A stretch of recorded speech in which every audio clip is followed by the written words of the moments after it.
Lumuhod bilang tanda sa paggalang sa banal na espiritu sa katauhan ng ating mahal na Apo Concha.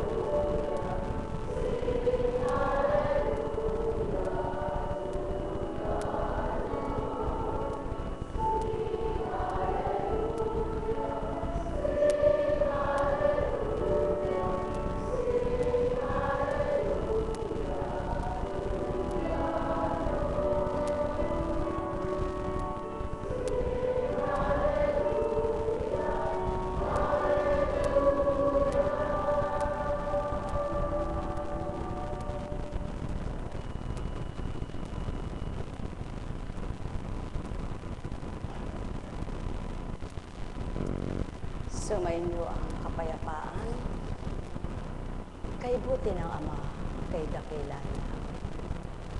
Paano nga ba siya madaramang tuwiran? Paano ba siya makapanginibabaw kaninuman?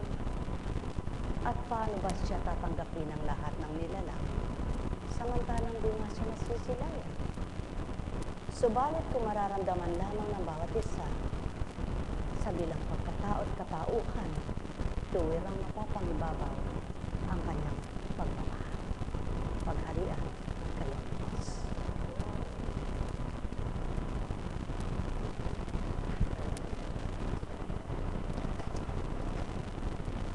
Kay sarap umawit, papurit parangal sa amang mahal. Kay sarap namnamin ang kanyang paghahandog sa iyong buhay. Paano nga ba siya magiging dapat sa iyo? Paano mo nga ba siya tatanggaping lubos? Kung sa iyong buhay araw-araw ay marami kang hinagpis, marami kang katanungan, marami kang hinanakit at pagdarangdang. Paano nga ba siya mangingibabaw sa iyo? Kung nandiyan ang takot mo sa buhay, pag-aalala, pagtatanong ng marami, na wala namang makatutugon nito, maliban ikaw rin sa sarili mo. O kay hirap ng isiksik sa diwa ng tao. Kay hirap ng itanim sa puso ng tao. Ang hindi nila nakikita, ang hindi nila nadarama. Subalit mga mahal ko, hindi kayo mapapanatag at di kayo makakatulog na tunay na masarap kung tunay na pagkatao nga ang maghahari sa tuwa. Paano ba ang kasiyahan? Paano ba ang kagalakan? Paano ba ang kapanatagang tinatawag? Paano mo ba napapatutuhan ang mahal ka ng Diyos mo? Paano ka nakadarama sa Kanya? Napakaraming tanong na paano at paano ng paano, wala nang katapusan ng paano. Subalit kay hirap ng sumagot sa hindi mo alam. Ngunit ang wika ng Ama, anak, huwag mong pahirapan ang iyong isip. Huwag mong saktan ang iyong kalooban. Ako'y iyong pakinggan at ako ang sayo'y magbibigay kapanatagan. Huwag mong pabigatin ang iyong pinapasan, na magaan lamang kung hindi ka magbibilang nilalang. Kung ako ang iyong pangingibabaw sa iyong buhay. Mga mahal, sumainyo ang kapayapaan. Kay hirap ipit ang mata.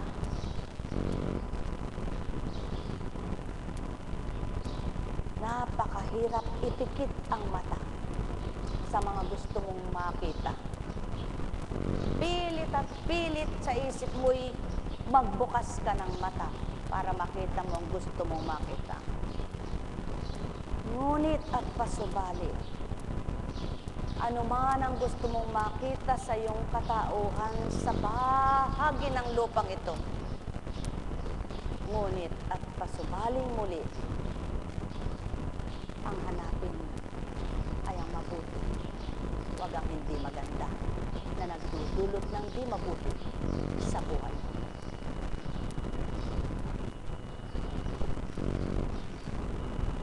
Bakit hindi makapanaig ang mabuti? Bakit hindi makapanaig ang maganda?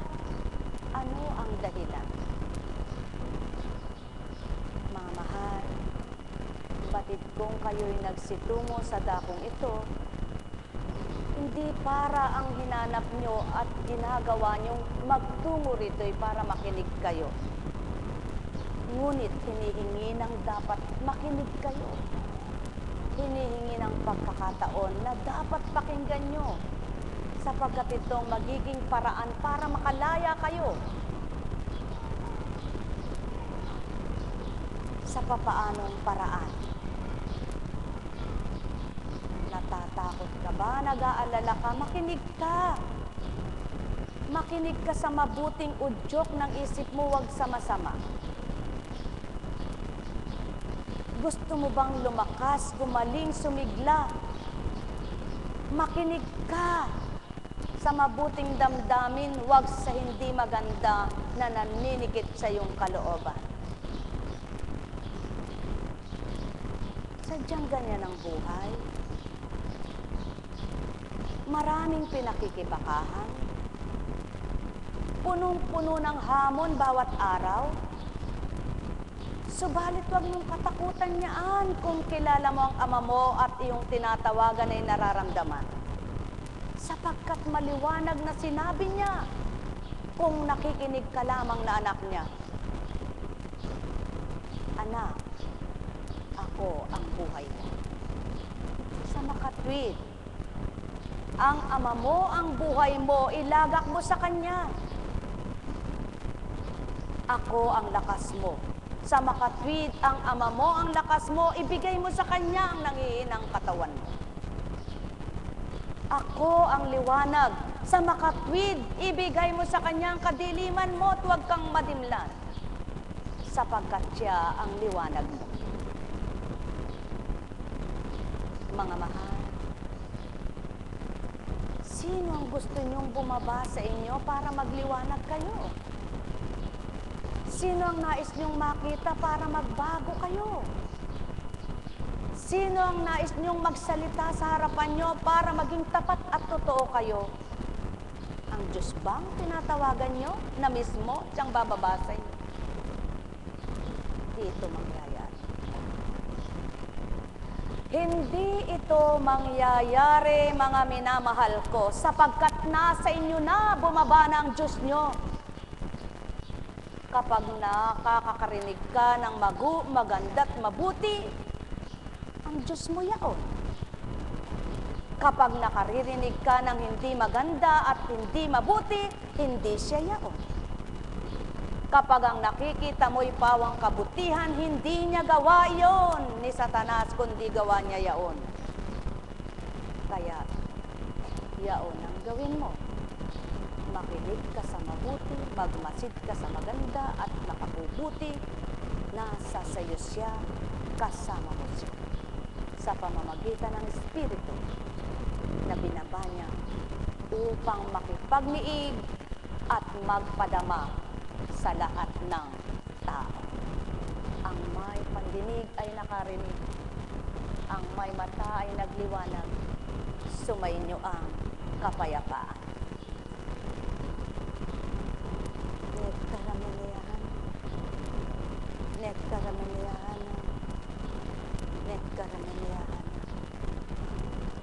Ama ko, ama ko, ama ko, pinararangalan ka at pasasalamatan, pupurihin kang walang humpay ng iyong mga anak na natanglawan at nagliwanag na tuwiran. Subalit ang nasa kadiliman, kailan may di ka pupurihin at pasasalamatan, sapagkat di nila batid ang iyong kaukulan at kaganapan sa kanilang buhay ay di nalilimit na tatanto.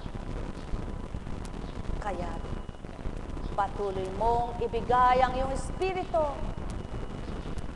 upang ang iyong katotohanan ng mabatid ng tao at sa katotohanan makalaya ang alipin ng dilim. Nekkarameneyahanam, nekkarameneyahanam, nekkarameneyahanam. O aking Ama, kung natatanto lamang ng iyong mga anak dito sa lupa ang iyong gawa, tunay nga ang ika'y mahiwaga at mapagpala. Ngunit bakit nahihirapan silang tanggapin ang iyong mabubuting gawa upang sa gayoy sila'y makalaya? Pinagtotohanan mo lamang ang alabok ay alabok. Ang katawan ay nagmula sa alabok. Subalit kung mabubuhay lamang ang inangkop mong buhay sa kanila, yaw na yang espiritong mula sa iyo. Mapapatotohanan nilang ikaw ay katotohanan at buhay. At mararamdaman nilang tapat ka kung magmahal. O aking Ama, kahabagan at kaawaan mo ang sanlibutan. At huwag mong panghinawaan na sila'y turuan. Nekkarameneyahanam, nekkarameneyahanam, nekkarameneyahanam. At sakaramahanam, nekkarameneyahanam. Buhay ba ang Diyos? Buhay ba ang Ama?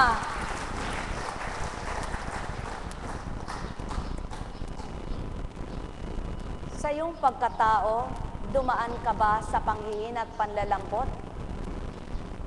Naranasan mo ba ito habang ikay may pinakikibakahan? Subalit nang naalala mong may ama ka pala, tumawag ka, hindi mo ba siya nadama? Baka naman, hindi ka tapat sa paglapit mo. Totoo, sa puso mo ay wala ito. Ngunit pasubali ko kung mayroon katapatan sa puso mo, hindi maaring di mo siya mararamdaman. Sapagkat siya nga ang buhay na nakikinig sa iyo sa tuwina.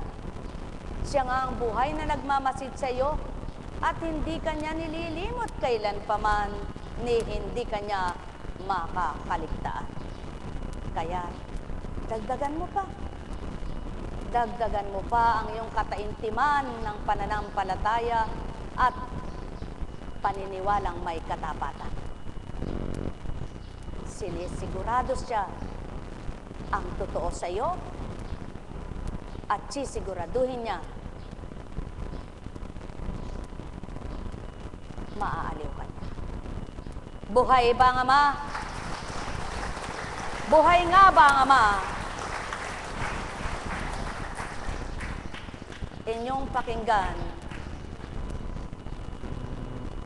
mula kay Mateo. Samantalang sinasabi ni Jesus ang mga bagay na ito, may dumating na isang pinuno ng mga Hudyo. Lumuhod ito sa harapan niya at ang sabi, "Kamamatay lang po ng aking anak na babae. Ngunit sumama lamang kayo sa akin at ipatong ang iyong kamay. Sa kanya ay mabubuhay siya." Tumindig si Jesus at sumama sa kanya. Gayon din ang kanyang mga alagad. O aking mga mahal, limutin muna ninyo ang gumugulo sa inyong isip. Kalimutan muna ninyo ang mga hindi dapat na pinananaig ng inyong isip at tinatanggap. Itakwil nyo muna ang inyong sarili. At habang tinatakwil nyo ang sarili nyo at tinatanggap nyo ang Ama, ipadarama niyang buhay na buhay siya sa inyo. Subalit, habang pinahahalagahan nyo at minamahal ang inyong sarili, hindi kayo makalalaya sa sakit at dusa na inyong nararamdaman kung kayo'y naghihinagpis at maraming katanungan. Kaya, kalimutan mo ang sarili mo, ilagak mo sa Ama mo, at siyang bahalang manguna sa iyo. Sumunod din ang isang babaeng may 12 taon ng dinudugo. Lumapit ito sa likuran ni Jesus at inipo ang laylayan ng kanyang damit. Sapagkat sinabi niya sa kanyang sarili, mahipo ko lang ang kanyang damit ay gagaling na ako. Bumaling si Jesus at pagkakita sa kanya ay sinabi, anak, lakasan mo ang iyong loob. Pinagaling ka na ng iyong pananalig. Noon di gumaling ang babae. Nang dumating si Jesus sa bahay ng pinuno, nakita niyang mga manunugtog ng plauta at ang maraming taong nagkakaingay. Sinabi niya, magsilabas kayo. At siya'y pinagtawanan nila. Ngunit nang mapalabas na ang mga tao, pumasok siya. Hinawakan sa kamay ang bata at ito'y nagbangon. At ang balita tungkol sa pangyayaring ito ay kumalat sa buong lupain iyaw. Wala ka na bang pag-asa? Patay na talaga ang katawan mo. Sa manhid na hindi mo na kaya dahil ito ay puro dosa. Ngunit, ang pamilya mo'y nagtitiwala sa Diyos mo. Tapat na nagtitiwala na may mangyayaring maganda pa sa iyo at may maibibigay pa sa iyo ang Panginoon mo. Alang-alang sa pananampalatayang matapat ng isang magulang na totoo, walang hindi ibibigay ang Ama sa nahahapis niyang puso. Aaliwin niya siya, pagagalakin siya, susuyuin niya siya, dahil siya'y Ama na tapat na magmahal sa iyo.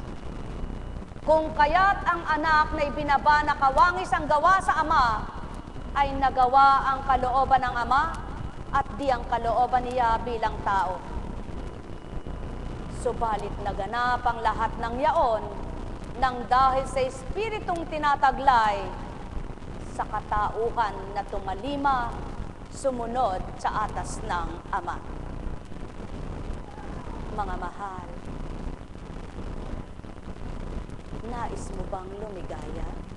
Anak ng Amang pighati na sa loob ng puso mo?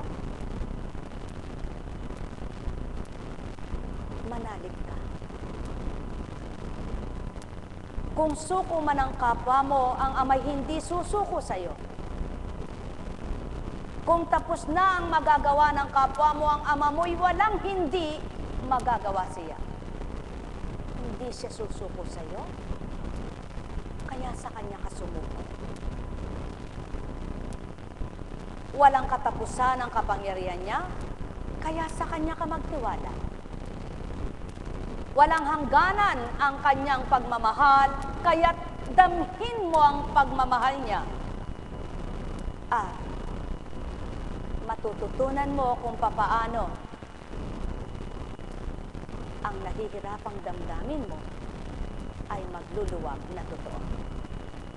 Sapagkat bubuhayin niya ito sa iyo. Alang-alang sa matibay mong pananalig at pananampalataya, upang patutuhanan niyang siya'y buhay na tinatawagan mo. Nagtitiwala ka ba sa Panginoon mong Jesucristo? Ang magagawa ng anak ay nagawa ng Ama, at ang nagawa ng Ama ay magagawa ng anak. Sa isang Espiritong pinag-isa sa dalawa, manalig ka, anak nila. Bakit nila? magkapwa anak kayo sa Espiritu, kapatid kayo ng Jesucristo sa pagkakatawang tao. Mahal na mahal ko kayo. Tuwiran kong tinuturan. Mahal na mahal ko kayo.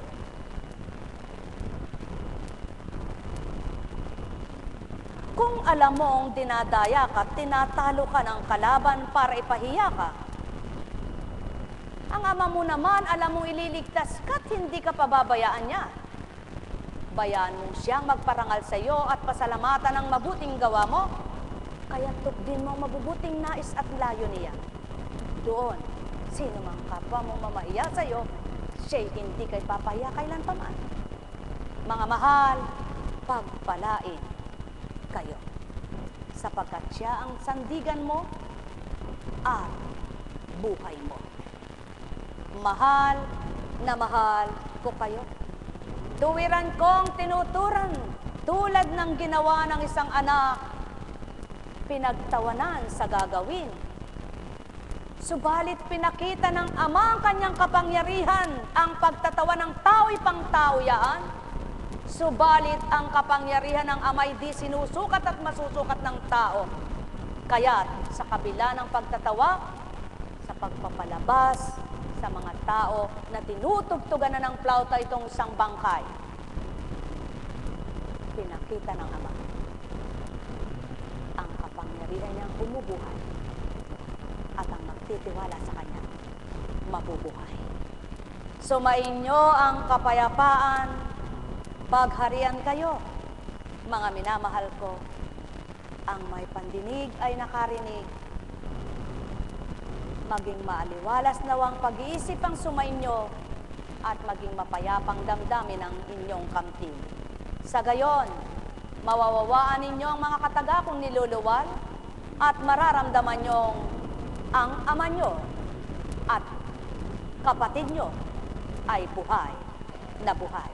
Sa pamamagitan ng hindi nyo nakikita, Espiritong sa inyo'y tapat at totoo. Mahal na mahal ko kayo. Tuwiran kong tinuturan. Mahal na mahal ko kayo. Nagkaramanayahan. Nagkaramanayahan. Nagkaramanayahan. Buhay po ba ang Diyos?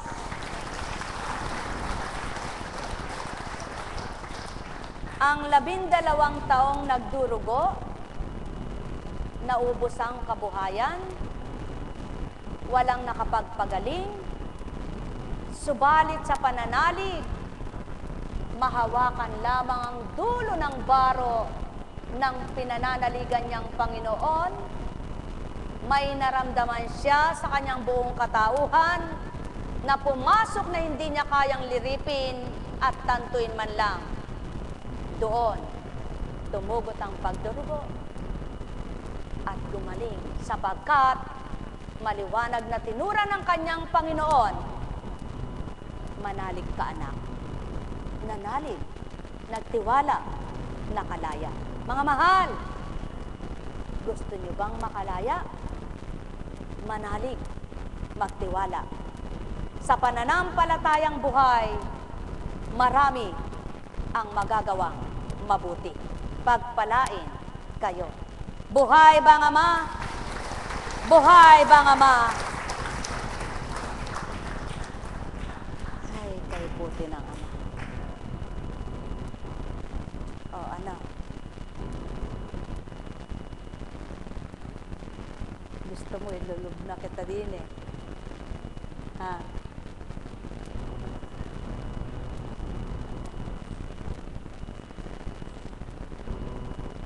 Ganito lang po yan. Kahit gaano ka katalino, kapag ang pumapasok sa iyong isip ay marami masama na, kapag pinakinggan mo yan, ang atas ay iba, ang turo ay iba, ang utos ay iba. Ang atas ng Ama, pakinggan mo, ang turo niya ay pakinggan mo, ngunit ang turo ng tao na makasasama sa iyo, turo ng kalaban niya ay huwag mong pakikinggan. Buhay ba ang Ama? Kaya nga, maliwanag niyang sinabi, ang kamangmangan sa lupa ay katalinuhan sa akin, at ang katalinuhan sa akin kamangmangan sa lupa. Ang ibig pong sabihin naon ay may mga taong matatalino, subalit hindi nila alam ang kanilang mga ginagawa. Katulad na nga po ng isa kang matalino, bakit mo pababayaang magupo ang sarili mo sa karamdaman? Bakit mo pahihintulutang mabaliw ka dahil sa pag-iisip mo? Bakit mo pahihintulutang malayo ka sa Diyos mo samantalang may isip ka? Di hanapin mo siya. Ibigay mo sa Kanya. At itatama ka niya, ituturo niyang marapat sa buhay mo. Mga mahal, tandaan po ninyo, ang kalakasan ng loob ay biyaya. Ang pagmamahal ay biyaya. Ang maliwanag na pag-iisip ay biyaya. Ang kapayapaan ay biyaya. Ang kalakasan ng katawan ay biyaya. Ang kapanatagan ay biyaya. Ang pagtitibay ay biyaya. Ito ang biyayang hindi kayang bilhin ng salapi, hindi kayang nakawin sa kapwa, hindi kayang hiramin sa kapwa, hindi kayang utangin sa kapwa, at hindi kayang nakawin sa kapwa. Ito ay nagmumula sa Ama. Sa pamamagitan ng Kanyang Espiritu, na ibabahagi niya ito sa Kanyang mga anak na sa tuwina ay nananalangin sa Kanya. Sa kabila man ng nagkakamali, nagkakasala, ngunit patuloy na sa Kanya'y umaasa at nagtitiwala na hindi siya pababayaan. Alam ng Ama marupok ka bilang anak Kanya, sapagkat mula ka sa alabok. Alam ng Amang mahina ka dahil tao ka. Alam ng Ama na hindi ka perpektong tao dahil hindi ka Diyos na tulad niya. Kaya, lahat ng kahinaan mo, lahat ng kakulangan mo, lahat ng kalabisan mo, lahat ng kamaliang sinasabi ng tao, sa Kanya ay pagtutuwid. At lahat ng pagkakamali mo at pagkakasalang tinatawag ng tao ay napatatawad niya dahil mahina ka nga. Ngunit at pasubali, kung sa iyong kahinaan lumalapit ka sa Kanya at siyang tinatanggap mo, hindi kaya mapalakas ka niya? Kung sa kabila ng iyong kamalian, nagbibigay kaparaanan ay ang Kanyang mga banal na aral at pinag-aaralan mo at sinasabuhay, hindi kaya maitama ka sa iyong pagkakamali? Kung sa iyong karupukan, batid niyang ikay marupok, subalit patuloy mong hinahanap ang Kanyang katatagan upang mabuhay ka sa Kanyang kadakilaan at hindi sa iyong katauhan, hindi kaya magawa niyang ikaw ay sidla ng tibay? Mga mahal, bawang katotohanan, tanging sa Diyos Ama lamang ang kapayapaan ng buhay. Ang liwanag ng buhay, ang kagalakan ng buhay. Sumainyo ang kapayapaan, pagharian kayo, mga minamahal ko. Kaya nga, niloloob pala niyang ikaw ay malumbay upang ikay Kanyang aliwin. Kung tatanggapin mo, ay maaaliw ka niya. Kaya pala niloloob niyang ikay magkasakit upang ikay gamutin niya. Kung tatanggapin mo, ay magagaling at gagaling ang iyong karamdaman. Marami siyang ginagawa na hindi mo nakikita. Marami siyang gagawin pa sa buhay mong hindi mo siya makikita. Kung paano siya kumilos at gumalaw sa buhay mo, subalit kung kinikilala mo siya, makikilala mo ang gawa niya at gawa ng sanlibutan.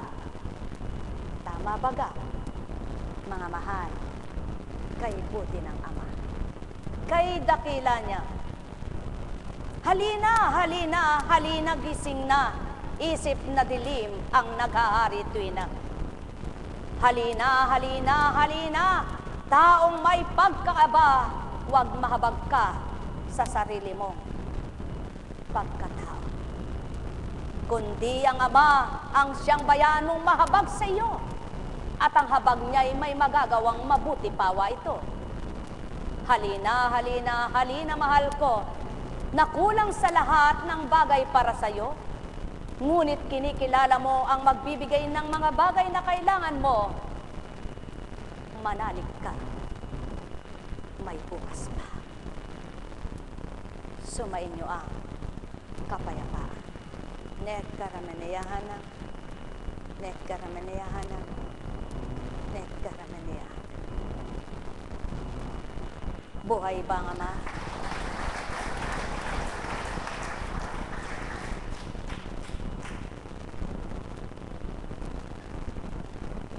Hinihingi ng pagkakataon. Dinadatalan po ako na magbahagi sa inyo. Ngunit humihingi po ako sa inyo ng matamang pakikinig. At nawa po ay makapagbahagi ako sa inyo, makapagdulot ako ng lakas ng loob sa inyo. Nawa po ay mabahagi ko sa inyo ang kung ano ang natutunan ko sa Diyos na pinaglilingkuran natin at tinatawagan nating lahat.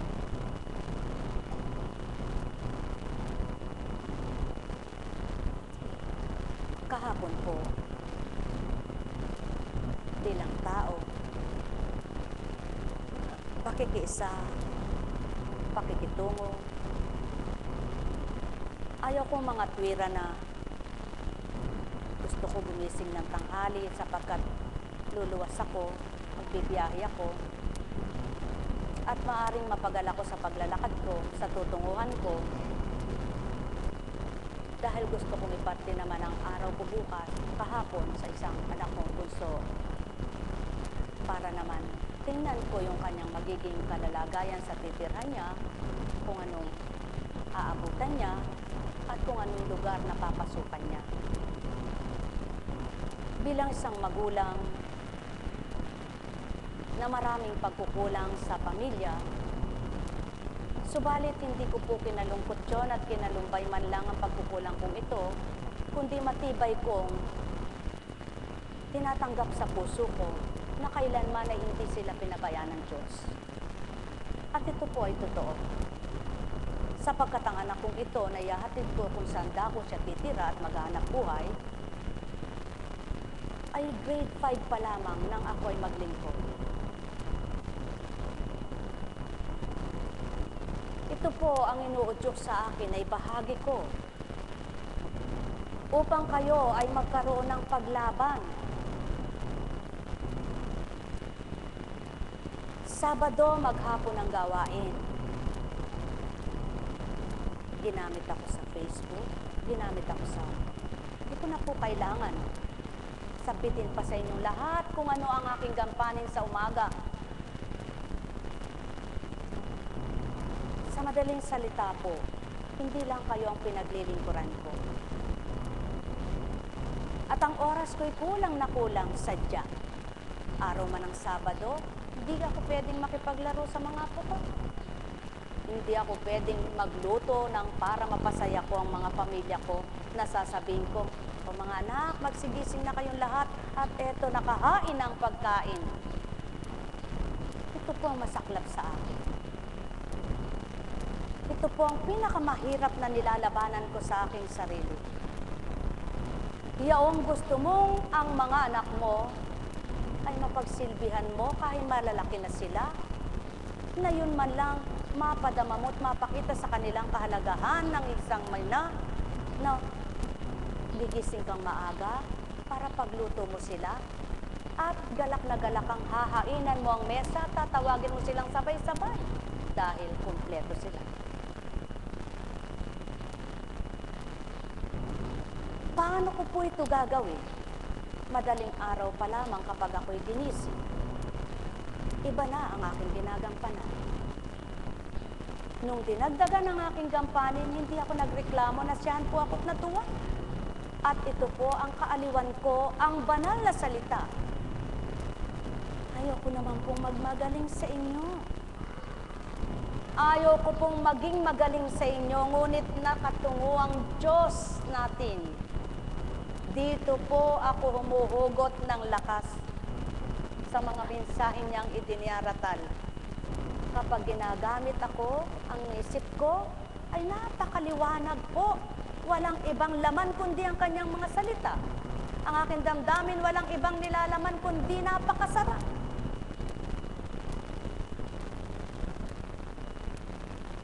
Nasa silid ka, ikaw mag-isa. Pagkatapos sisilip sa'yo, tatawagin ka. Ako, kakain ako. Magsisikain sila sapagkat alam nilang hindi pa ako pwedeng kumain. Matitira kang mag-isa, ikaw ang kakain. Gaano po kasaklap yan na pinagbabatahan mo? Sino ang magulang na gusto niyang hiwa-hiwalay sa pagkain ng mga anak niya? Sinong magulang ang gusto niyang hindi sabay-sabay sa pagdulangan ng mga anak niya? Di ba't ito ang pangarap ng isang magulang? Ang sama-sama silang masaya na nagkakainan, na nagkukwentuhan at nagtatawanan? Ito ang pangarap ng isang ina't ama na mabuting magpamilya. Subalit, ito po ang wala sa akin. Ngunit pag nagbibilang tawa ko, na hinahanap ko po ito. Pumipikit ako at sinasabi kong huwag mo akong ipatalo. Ang nais ko'y manaigang sa iyo at wag ang sa akin, sapagkat kung pipiliin ko ang paghahain sa dulangan para magsabay-sabay kaming kumain, paano yung atas mo sa akin?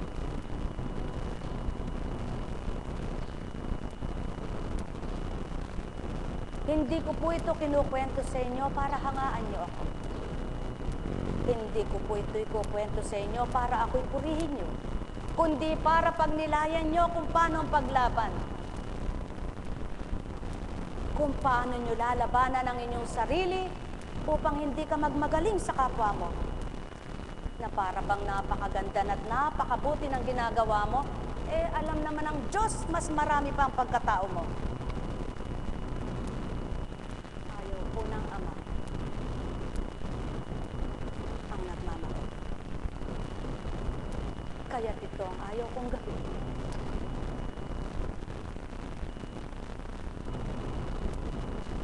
Sa madaling salita, pagkatapos ng misa, dahil may pagpapakilala pa, hindi po ako naligo dahil anong oras ako natulog? Anong oras ako gumising? Pagod po ako kahapon. Pagod yung utak ko, pagod yung... Opo, hindi po ako pagod nag-iisip, ngunit ginagamit ang aking utak. Sa pagtatala, titig ang mata, sa utak, tinatala.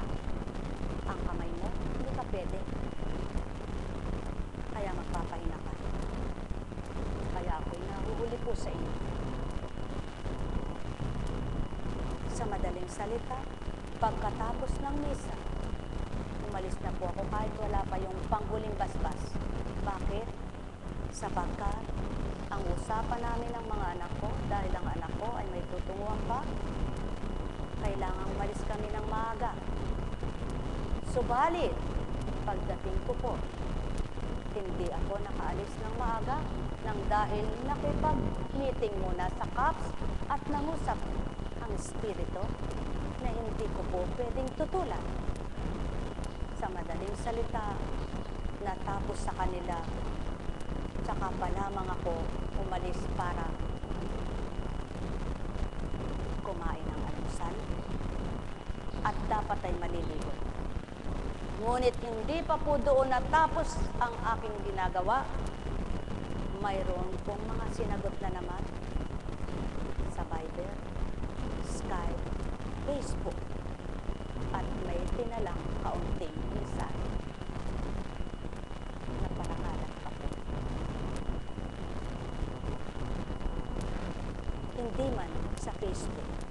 Subalit sa mga kausap sa iba't iba, may ginagawa po ang Espiritu.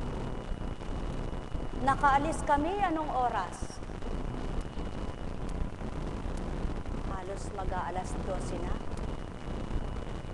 Kaya dito naman papasok ngayon ang kalooban ng Ama at kagustuhan niya at ang kanyang pagdaloy sa iyo ng pagpapala at pagsubaybay.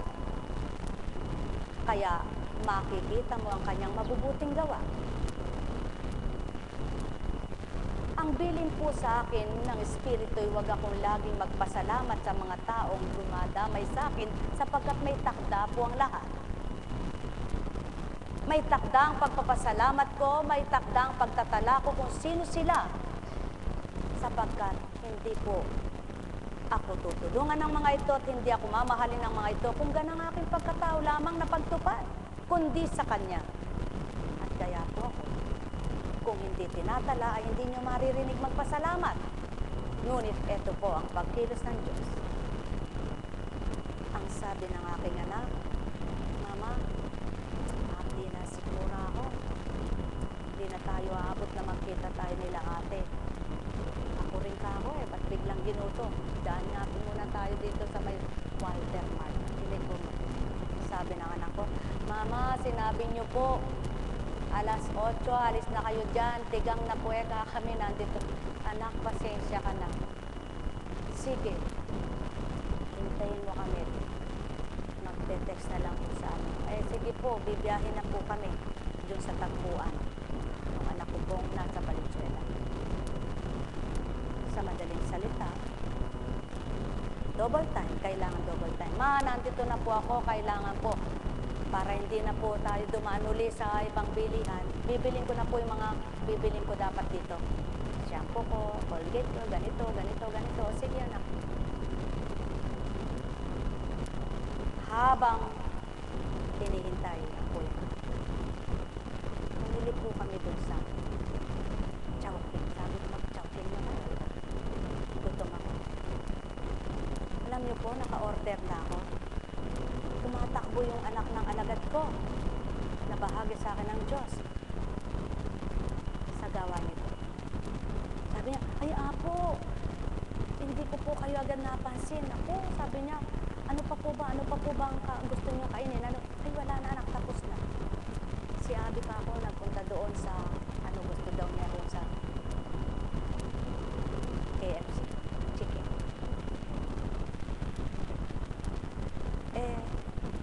Kayo po, Eka, kayo po. Sabi ng ako ko, Mama, gusto ko yung chicken. O anak, yun na lang single. Eto nga, order na ako. Hindi po. Anong binigay niya sa akin? Yung kumpleto. Ay, nalimutan ko na po anong tawag doon. Kanina, alam ko. Ngayon, hindi ko na alam. Laureate. Yun, laureate. Pag-aralan po ninyo sa dating buhay ko nang hindi po ako ganito, o galing kainin ko po yun eh. Pag ako'y doon pumunta, yun ang pinipili ko. Dahil gusto ko yung kompleto. May sapsoy doon. Kung sapsoy ang gusto mo, chicken o pancit o chicken, mayroon pang panghimagas. Appetite. Naku, sabi niya, tumatakbo si Tat. Apo, wag na po, babayaran ko na po, Eka. Wag na po. Oh, wag mo Eka singilin. Sabi niya, charge mo sa akin. Ay anak, ba't magbabayad? Pero siyempre po, katanga mo naman, hindi ka masaya. Sasabihin mo, hipokrita ka pag sinabi mo hindi ka masaya. Masaya ka dahil pinahalagahan ka at kitang-kita mo yung kagustuhan niyang ikay ilibre niya. At ikaw ay damang-dama mo naman po yun, di ba? Makikita mo naman yung totoo, hindi. Nararamdaman ka nga. Sige po, sige. Kumain. Hanggang sa nagtungo na kami. Doon pa lang po, pinakita na ng amang pagkilos niya. Naantala ka ba, anak? Kung maaga po kami umalis, sigurado hindi kami magpapanagpo ng anak niya. sapagkat hindi pa siya naka-duty noon. Tama po ba? Ganyan kumilos ang Diyos, pag-aralan po ninyo. Kapag may ibibigay siya sa iyo, may oras siyang takda, at kapag may gagawin siya sa iyo, iba't ibang paraan magagawa niya para mapadama niyang mahal ka niya, mahalaga ka, at kinakalinga ka. Sa simple. Ngunit bilang tao, isipin mo lang, ay, may libre. O kung hindi po ako ganito, hindi po ako ililibre nun dahil hindi kami magkakilala ng kanyang ina. Taga Quezon siya. Pero dahil sa paglilingkod ko, nagkapanag po kami at ang anak niyang ito'y naririto sa Pampanga, Bulacan. Ganito po ang pagkilos ng Diyos. Pagdating sa Manila, buhay ang Diyos. Napakabuhay na buhay po ang Diyos. Kung pag